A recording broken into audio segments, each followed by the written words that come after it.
السلام عليكم ورحمة الله وبركاته. بسم الله الرحمن الرحيم. المحاضرة بتاعتنا النهاردة المحاضرة الثالثة في Public Administration. And today we are going to build up on what we did before.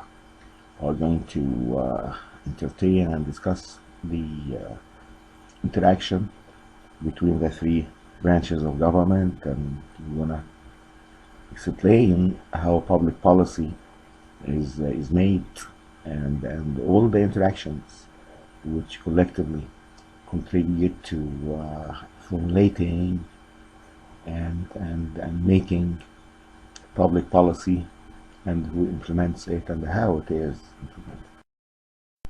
A major part of our discussion of the interaction, the relationship between the three branches of government, will focus on the relationship between the executive branch and the legislative body, the legislature. See, the executive leadership exemplified by the president, who is the head of the executive branch of government, and also has a major impact on governorates and local governments. There are also numerous administrative bodies associated with the legislative and judicial branches of government. And wherever agencies are located in their role in the policy process will be especially clear in their relationship with the legislature. And in discussing the relationship between public agencies and legislative bodies, we will focus much more directly on the policy-making process within the political context, which is influenced by what we discussed before, and the political entity. Participants in the political process of making public policy, which we call them collectively as the political entity, they are the executive branch, legislative branch, judicial branch, the three branches of government, of course. And with the influence of and participation of the public and the media, and pressure and interest groups and the lobbyists. See, they all together interact in so many ways, which you're going to see shortly. We'll know about it. They impact the issues which are seeking solutions, issues which interest the whole political entity, which reflect actually in a democratic system. It reflects all those in the country which democratically participate together, influence each other, sway each other in order to meet and address the issues concerning the vast majority of the different components of the country. The public policy process involve three stages: agenda setting, policy formulation, and policy implementation. And all players, all participants in the political entity, they participate in so many ways in the policy making process through their involvement and their impact, influence on the agenda setting and policy formulation, and even during implementation, as we're going to see clearly later on. Before policies are made and acted upon, of course, there are a lot of discussions, there are a lot of games and plays and influences directed at getting the attention of major decision makers. And decision makers must select issues that will be given priority and those that will be filtered out. Many people contribute to the public policy agenda, and each of them who sort of would have his or her certain agenda issues which they need to draw the attention of public policymakers to adopt, to discuss, to defend, and convince the participants in making the public policy to adopt them too, and get them in the process of issuing legislations. See, public policy influenced, of course, by the legislations from the legislature, and, of course, influenced by the executive orders from the president. Both must be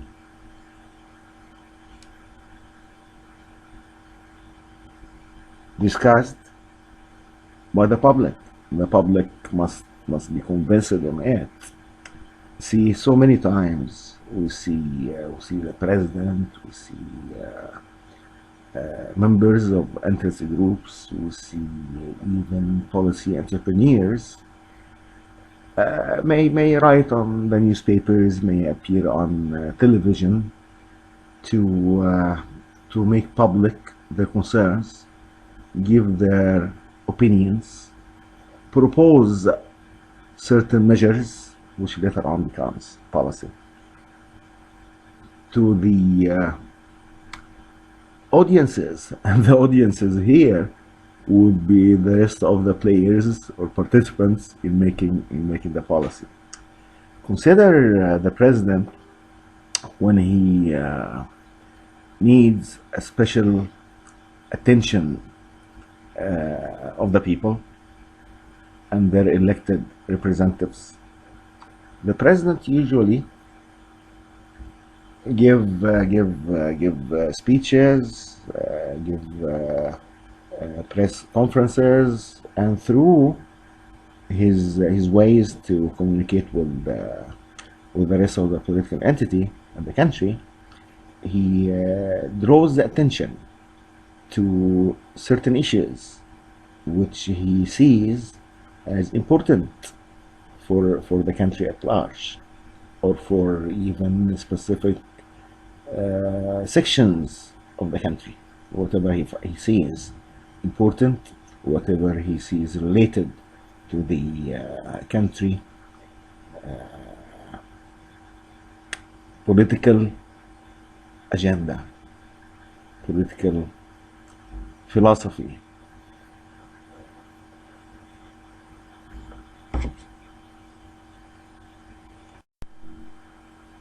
In addition to the role of the president in influencing the public policy making and influencing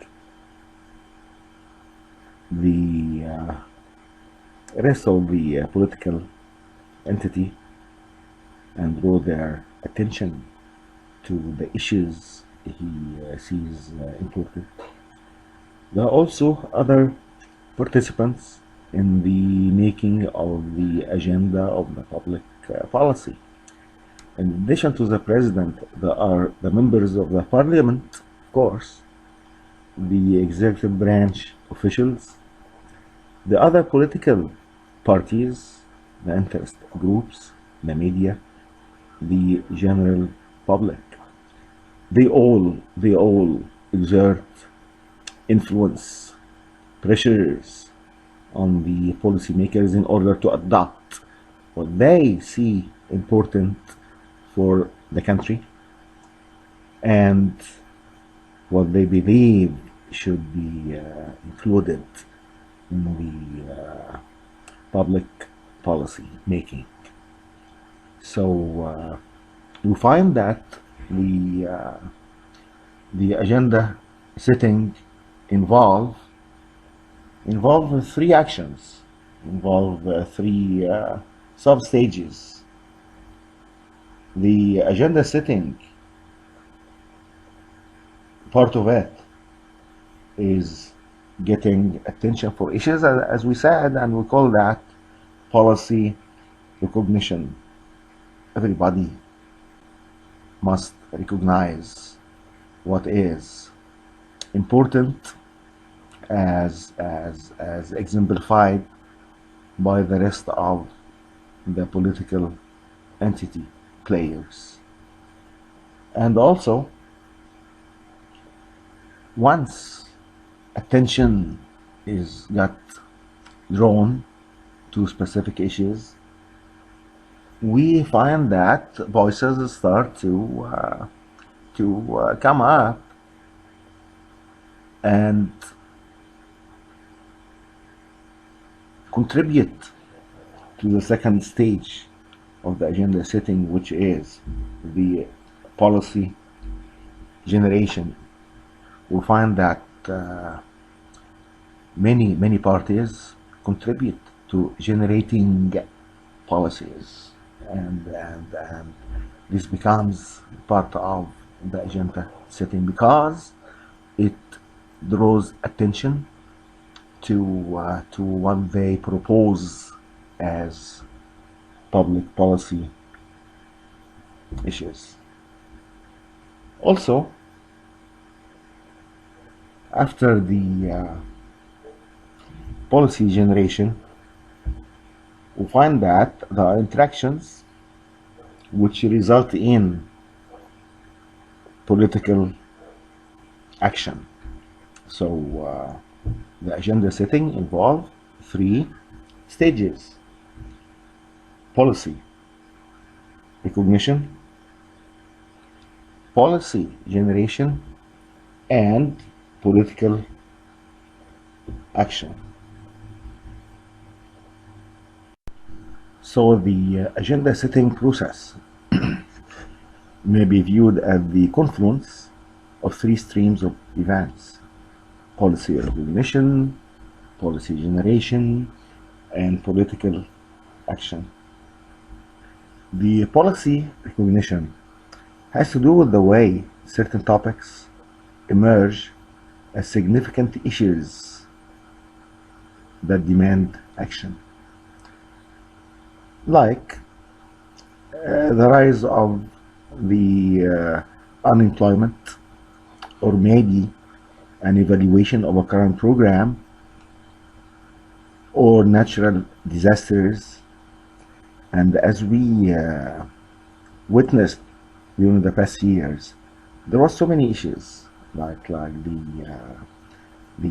issue of the air pollution, like the issue of the threat of the Nahda Dam in Ethiopia, and of course now the most pressing issue is the issue of the corona pandemic. So participants in the political entity, they exert a lot of efforts in order to signify what they see important. And here comes NAFTI, the role of the policy entrepreneurs, which are normal individuals or groups who believe in certain issues which benefit the society at large, and they are willing to spend whatever effort, whatever time, whatever even money needed in order to draw attention to what they adopt as important for the country, and what and how they believe that the issues must be on the top of the agenda, the political agenda. And also, the second sub-stage of the agenda setting process, the policy generation. Notice this: policy generation may occur almost simultaneously, hand in hand, parallel to the policy recognition. Many will be involved in trying to generate solutions to the problem, from the decision makers themselves. They may they may speak out, and they may signify the importance of different issues when they convene in the parliament, and members of their staffs may have certain voices to uh, to to make out. Also, experts in the bureaucracy, members of the scientific community, policy think tanks, and maybe also the public in general. Propose solutions, swirl around until a few gain currency. These not only seem to correctly address the problem, but also seem to be politically acceptable. And that's very important for issues adopted by different participants to be politically acceptable, which means that it goes hand in hand. It means that it's congruent with the political realities in the country. Participants in the political process of making public policy, which we call them collectively as the political entity. They are the executive branch, legislative branch, judicial branch, the three branches of government, of course. And with the influence of and participation of the public and the media, and pressure and interest groups and the lobbyists. See, they all together interact in so many ways, which you're going to see shortly. We'll know about it. They impact the issues which are seeking solutions, issues which interest the whole political entity, which reflect actually in a democratic system. It reflects the all those in the country which democratically participate together, influence each other, sway each other in order to meet and address the issues concern or concerning the vast majority of the different components of the country.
The issues on the political agenda in order to become a legislation goes through certain processes which we can safely explain in 6 stages.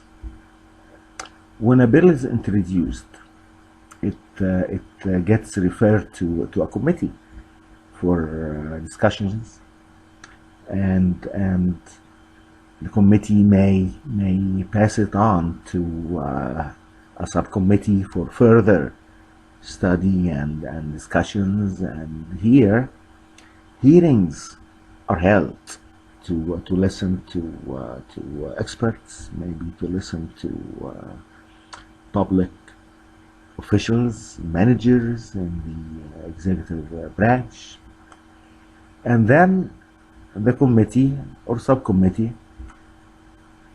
If subcommittee, the subcommittee reports to the committee, which further on reports to the larger body of the parliament, and then a vote is taken in the parliament and a conference committee. If there are different versions for the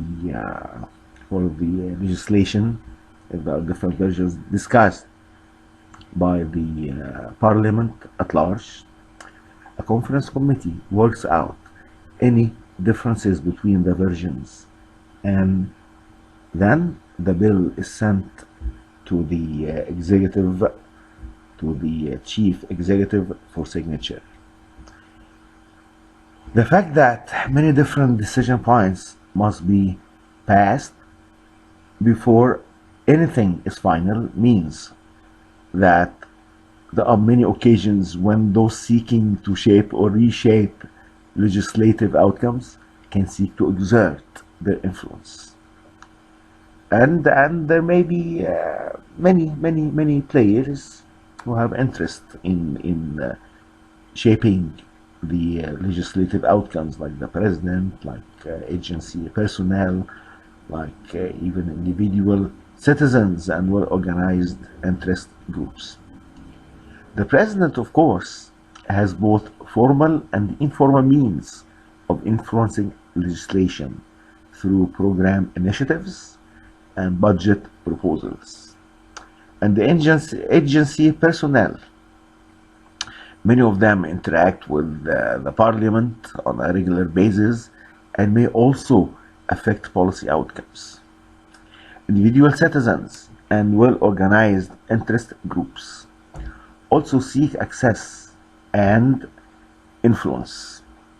Agency personnel become involved in the legislative process in several ways. Well, in many cases, agency actually send program proposals to the legislature for its consideration. Whether or not legislation has been submitted by an agency personnel will often be called upon to provide testimony regarding particular proposals. Those who staff major public agencies constitute an important source of expertise concerning public issues. That's why legislatures regularly have them to provide testimonies regarding different issues, regarding proposals in general. As the agency personnel are called upon several times by the parliament to give opinions, to give testimonies, the relationship between them becomes quite strong, and together they may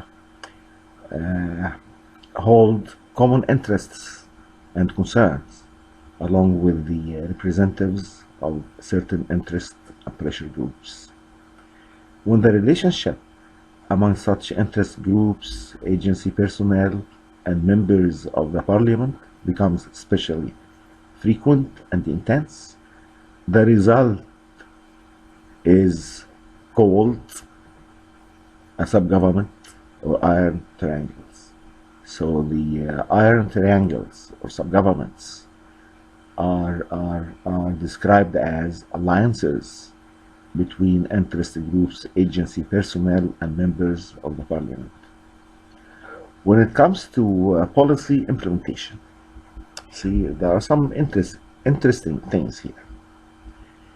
The members of the public organizations in general, they play a very important role in building the policy agenda and shaping legislative policy. Not only they play that role, but they also get involved in policy making as part of the implementation process. By its very nature, a legislation is so general and lacking in details. Well, if you ask why, well, members of the parliament, as we explained before, may not possess expert information regarding the bills they proposed and the legislations which got signed and ratified by the president. So legislatures cannot foresee all the individual questions or the details that might come up in implementing a program. In addition to, legislators do not want to tie the hands of program managers by being so restrictive. Consequently, legislation typically leaves a great deal of discretion, freedom to public managers in working out the details of a particular programs. After all, they are the experts. And in many cases, managers develop administrative rules or policies to give details to the legislation or to fill in the gaps. And in effect, they make policy. And if you remember, I told you once before that there is a say usually said in the literature of the public administration, which said that those who write the details of the programs, those who write the details of legislations, those who specify how a program is implemented, actually are considered making policy. So they make policy